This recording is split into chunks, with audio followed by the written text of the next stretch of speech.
From a Nintendo Direct that felt more like a parody or an out-of-season April Fool's joke than a genuine announcement. Why? Charles Martinet is right there! Is this a joke? To taking home $377 million in the first 5 days. The Super Mario Bros. Movie has gone through the ringer of public perception. Now that the movie is finally out, it's receiving mixed reviews from critics and fans alike. Some are calling it a masterpiece, some are calling it irredeemable, and others are stuck in the middle of, it was just okay. It can be difficult to determine public consensus on the movie. I put up a poll asking what people thought, and to my surprise, it was really split. Me personally, I had an absolute blast in that movie theater opening night. It could be that I'm just a 25-year-old nostalgia junkie who grew up with these characters, but I really think it's impossible to not have fun in this movie, especially if you're a fan of the Mario franchise. It's certainly not a flawless movie. There are some glaring criticisms that I personally have with the runtime, the plot, and certain characters who I feel may have been wasted. But I had a smile on my face from the moment the Nintendo splash screen showed up, and that was before the movie even started. It also supports an opinion that I've held for a long time that more video game adaptations should look to CG rather than live action. How many times have you seen a video game cinematic and said to yourself, just make this 2 hours long? You don't need to adapt outfits or locations and risk falling into the MCU over-designed criticism or have to find actors that look like, say, Leon Kennedy. You can just use Leon Kennedy, or you can just use Sly Cooper. Rest in peace, the Sly Cooper movie, gone, but I'll never forget you. It makes sense for a super grounded story like The Last of Us to have a live-action adaptation, but for Mario, animation was the way to go. I'll begin the review by touching on the surface aspects of the movie that I really enjoyed before delving deep into the criticisms I have surrounding the plot.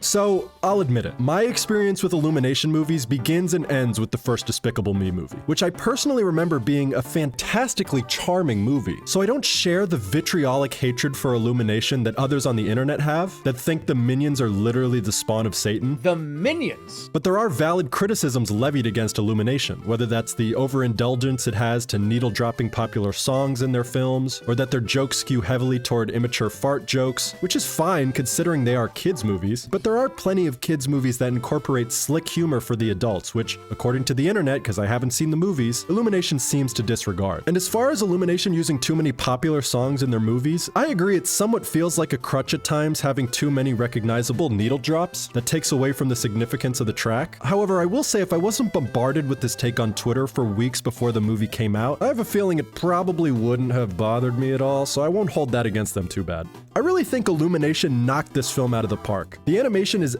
absolutely gorgeous. The fidelity and the textures of the characters and the detail in the environments can have you lost in each frame. I wanted to pause the movie just to look at how beautiful the animation was. They do these long takes, most of which were shown in the trailers, that just scream out the essence of what it's like to play Mario. I remember the first time I saw the Rainbow Road sequence in the trailer, where Mario blows up, then lands on a Koopa's head, hijacks his cart, and now he has a green shell. I remember seeing the green shell in his hands and just screaming at my computer screen, "Throw it!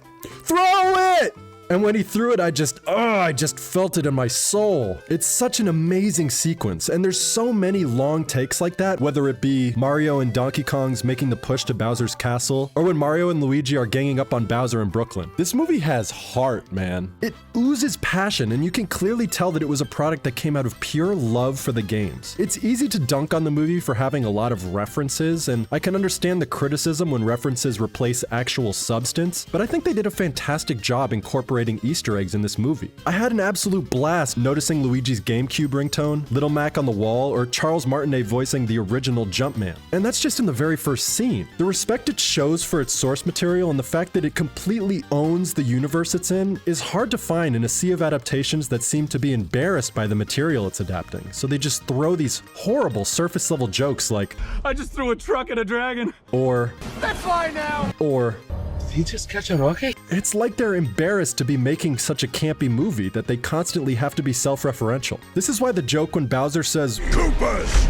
Goombas! Whatever those things are! It seems so out of place. That line gave me whiplash the first time I saw it in the trailer, because for a movie that owns its ridiculousness so much, how the hell would the king of the Koopas not know the names of his own soldiers? God, I hate that joke so much. Mario has a similar line when he talks to Toad, but it's fine because it literally comes 30 seconds after his arriving to the Mushroom Kingdom, and then Mario immediately accepts and just buys into the reality. He doesn't keep doing self-referential jokes. Thankfully, that's the only joke in the movie that really threw me off, and the rest of the comedy is pretty funny. I know a lot of people love Lumali for obvious reasons, but I challenge that the actual funniest character is the King Penguin, who is just screaming at Lumali to please shut up. That actually put tears in my eyes. The music that wasn't pop needle drops were immaculate. At this point, the Super Mario franchise has to have thousands of hours of music and hundreds of iconic tracks from the franchise's primary composer, Koji Kondo. Be it from the platforming games, the racing games, the fighting games, the sports games, and the RPGs. And rather than choose one track at a time to spin into a cinematic soundtrack, Brian Tyler, the movie's composer, leans more into an amalgamation of different melodies picked up from a handful of games to create a wholly unique song with hints of familiarity. When Donkey Kong came out to the freaking DK rap, I couldn't help but just think of how much fun the people behind the scenes had when making this film. If only they actually credited the real writer and singer Grant Kirkhope and George Andreas. Thank you both for your contributions to this classic song, because without the DK rap, we wouldn't have been given the Evanescence remix.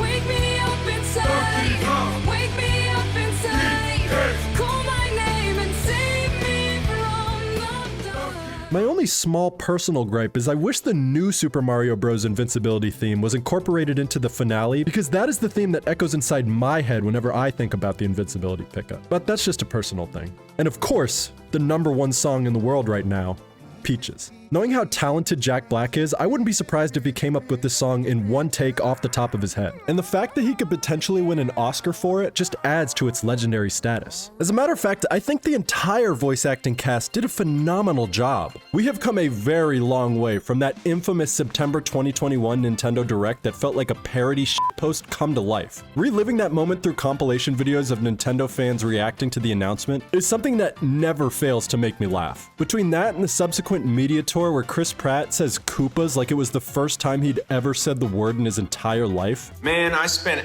hours of my life stomping Koopas. It's incredible how silly our worries were when looking back on it.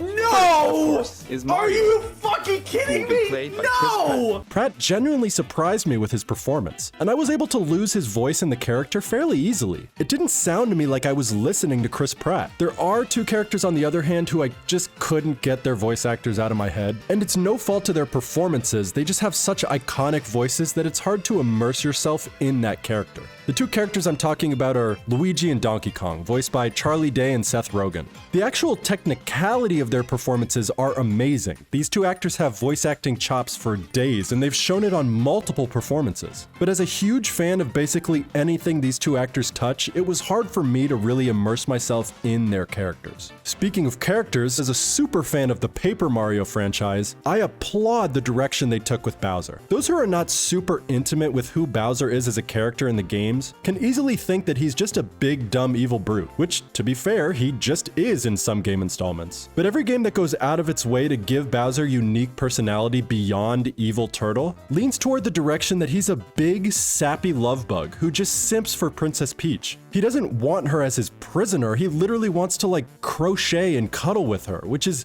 a dead resemblance to how he is in the Paper Mario series. In fact, in Super Paper Mario for the Wii, there's a scene where he's talking to his army that basically mirrors the scene where he's talking to his army in the movie. With Donkey Kong, for some reason I was surprised when he was revealed to be more of a frenemy to Mario. But of course he is. He's Mario's very first villain.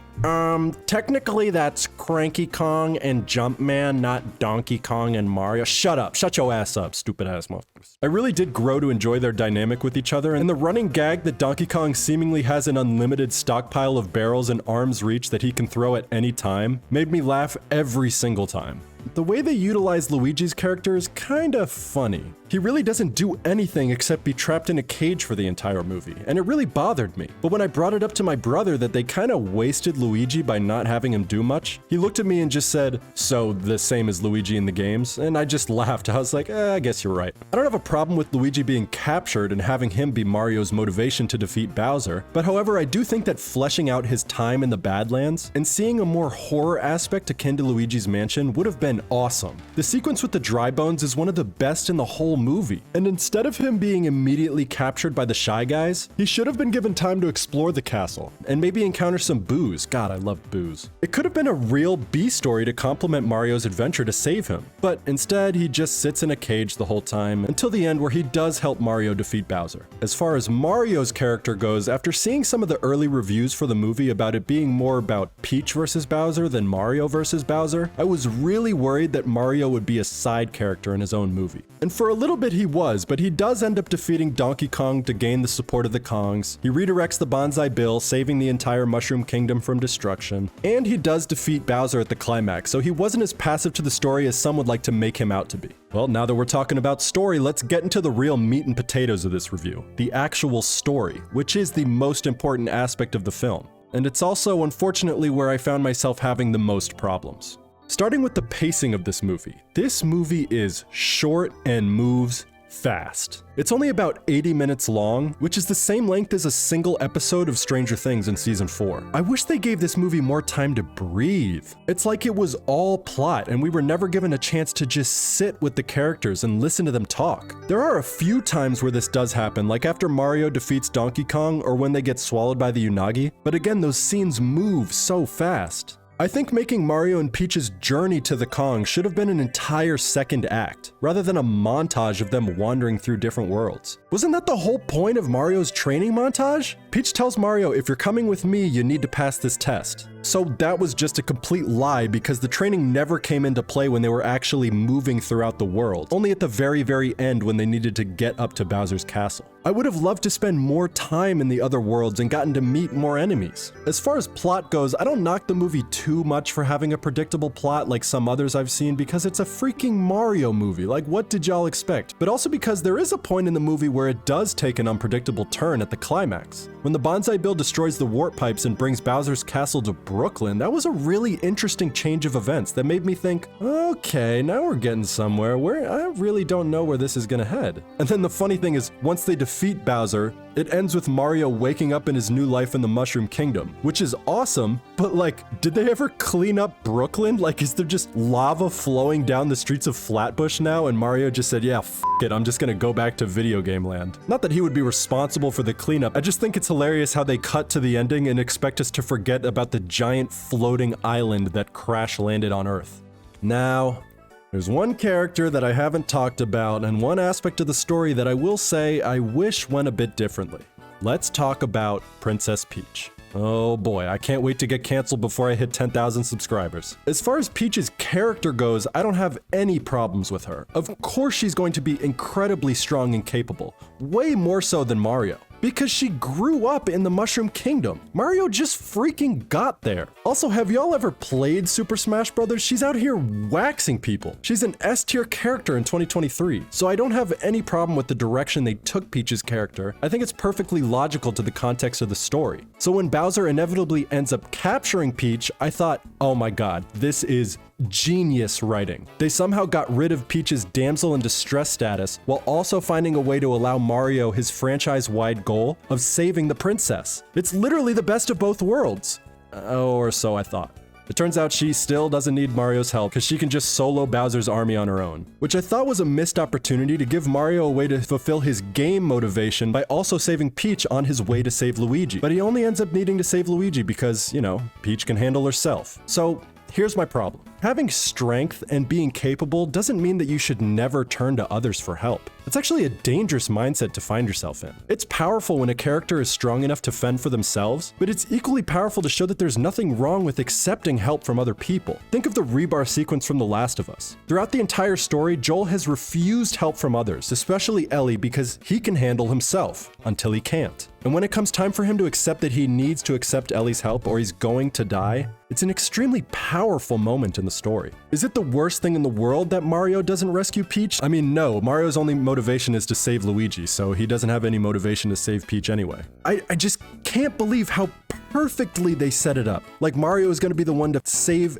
everyone. And then they're just like, no, just kidding. Peach is fine.